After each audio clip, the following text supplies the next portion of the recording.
Olá, minhas amigas e meus amigos, tudo bem com vocês? Eu sou Gustavo Eugênio do CGE Consultoria Estudos Jurídicos e hoje, pessoal, eu estou aqui de volta para dar continuidade às nossas aulas para o concurso do Auditor Fiscal do Trabalho, conversando aqui da parte de Direito do Trabalho. E hoje, pessoal, nós vamos conversar sobre as convenções da OIT, Organização Internacional do Trabalho. É isso aí, esse órgão ligado à ONU que traz muitas normas de direito internacional ligadas ao direito do trabalho e são aplicadas aqui no Brasil. Mas antes de mais nada, pessoal, eu peço para que vocês acionem o sino de notificações caso você não esteja cadastrado, não esteja inscrito aqui no nosso canal. Peço também que vocês deem o like nesse vídeo e compartilhem esse vídeo para que outras pessoas também tenham a mesma oportunidade que você está tendo de conhecer de direito do trabalho para esse concurso do Auditor Fiscal do Trabalho. Olha só, pessoal, estamos aqui na reta final e eu decidi traçar com vocês alguns temas nessa grande jornada que nós tivemos aqui. Foi um grande prazer estar aqui com vocês, mas ainda não terminou. E eu gostaria de terminar com essas duas aulas ligadas a convenções internacionais. Por quê, pessoal? Seja atuando na legislação trabalhista como advogado, como magistrado, ou até no Ministério Público do Trabalho, o auditor fiscal do trabalho também precisa conhecer um pouco dessas convenções internacionais da OIT, porque muitas vezes essas convenções internacionais, esses tratados internacionais, toda essa normatização internacional será aplicada aqui no Brasil, ou já está sendo aplicada, ou com certeza será aplicada no futuro. Então precisa já ter mais ou menos esse conhecimento na hora da sua atuação, na hora da sua aplicação no dia a dia. E o edital, ele pediu para você, ele quer saber se você conhece aquele ponto inicial, aquele estudo inicial das convenções internacionais da OIT. E por isso que nós estamos aqui. A primeira informação que o edital, ele de cara, ele já quer saber o seguinte, ele te pergunta qual é a natureza jurídica das convenções internacionais da OIT. Você já precisa de cara saber o seguinte, tem aqui a natureza jurídica de tratado internacional. Esse é o primeiro ponto que eu não posso não falar com você. As convenções internacionais da OIT têm natureza jurídica de tratados internacionais.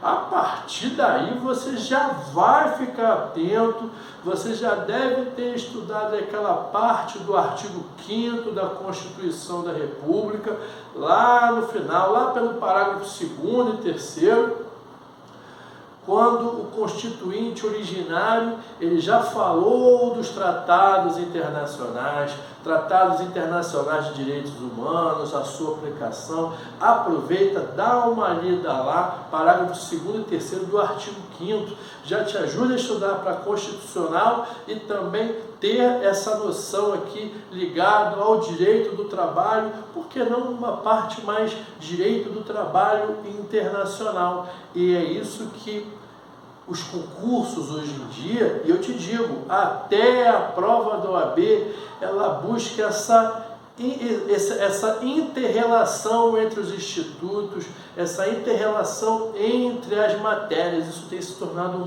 muito comum nas últimas provas.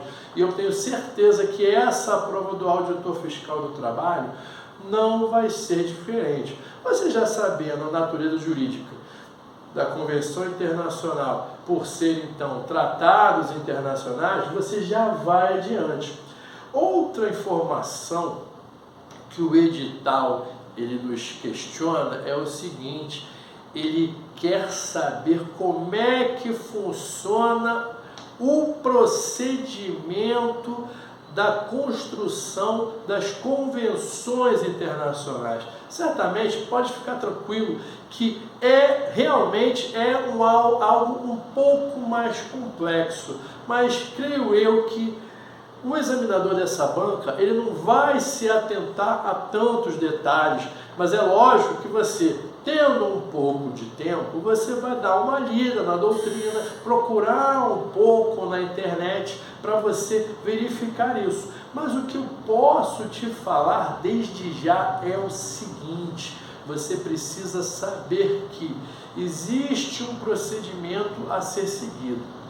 Nas convenções internacionais, primeiro eles são elaborados relatórios. Existe um primeiro relatório que será encaminhado às reuniões, às comissões de direito internacional lá da ONU, lá da OIT.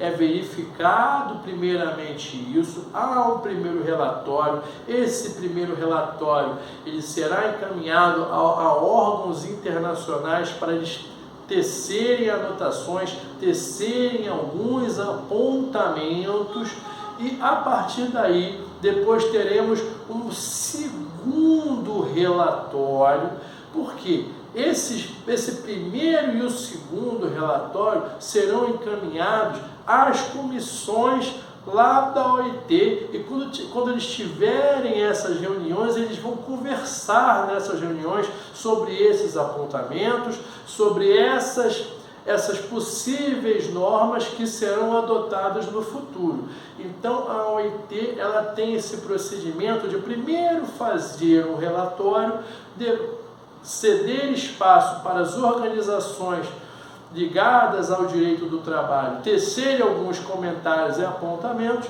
depois terão o segundo relatório. E quando que essa convenção internacional ela é aprovada?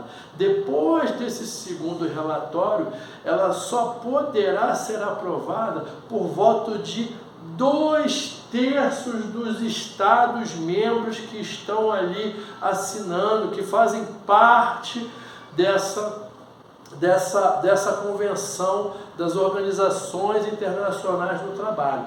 Então, o que eu gostaria de passar para vocês é o seguinte: para a convenção ser aprovada, tem que ter maioria de aprovação de 2/3. Isso que é importante você estar sabendo na hora que você for fazer essa prova para auditor fiscal. Outro assunto que eu acho muito relevante nós conversarmos aqui é sobre a teoria dualista, pessoal. Essa é a teoria que a grande maioria da doutrina e da jurisprudência adota. É claro que tem muita controvérsia, em outros momentos já foram utilizadas outra teoria, mas a teoria mais aceita, que quem sabe o examinador dessa banca, desse concurso público, ele pode te questionar, é sobre a teoria dualista. Por que teoria dualista? Preste atenção.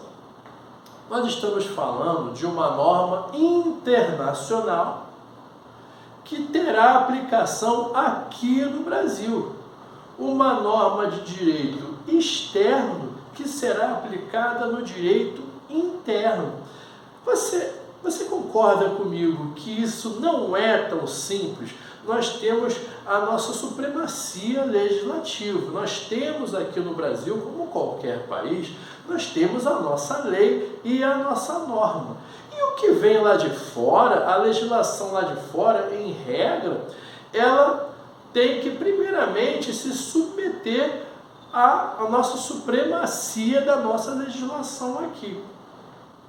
Então você vai perceber que muitas vezes haverão normas contraditórias entre si. Muitas vezes a norma do direito internacional vai ser contraditória com a norma do nosso direito interno aqui do Brasil.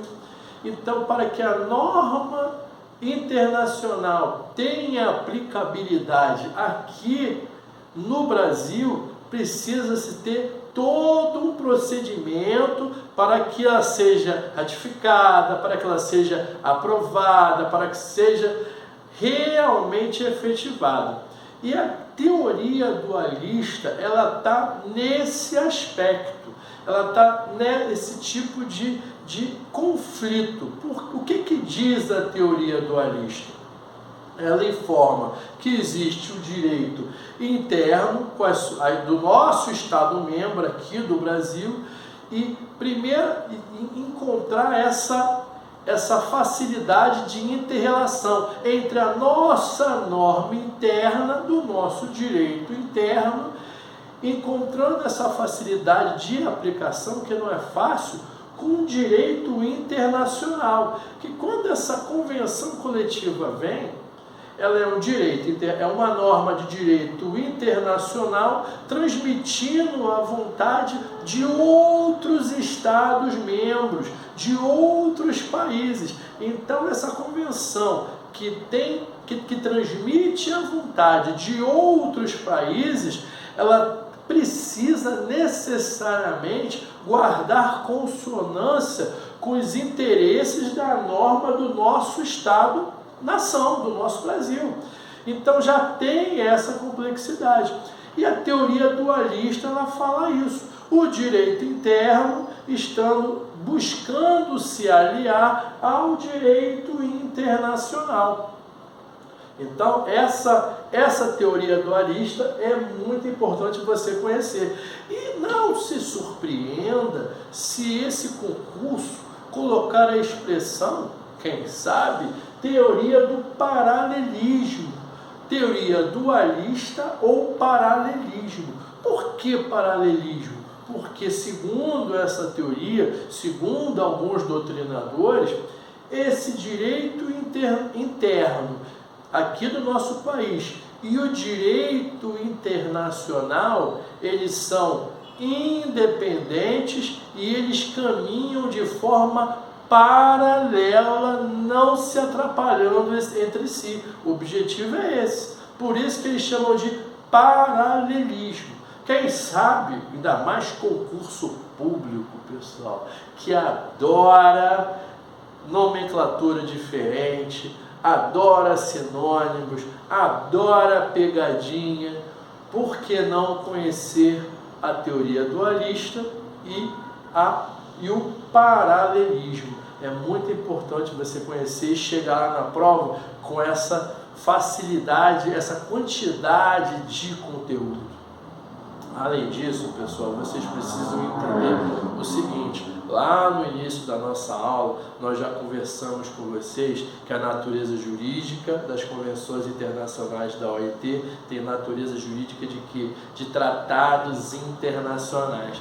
Esse é o primeiro ponto de chave e primeiro ponto importante. Mas eu gostaria de terminar essa aula aqui deixando claro para vocês o seguinte: em algum momento esses tratados internacionais, eles alterarão de tratado internacional para decreto, pessoal. Esse tratado internacional que foi do seu início, mais para frente ele vai virar um decreto.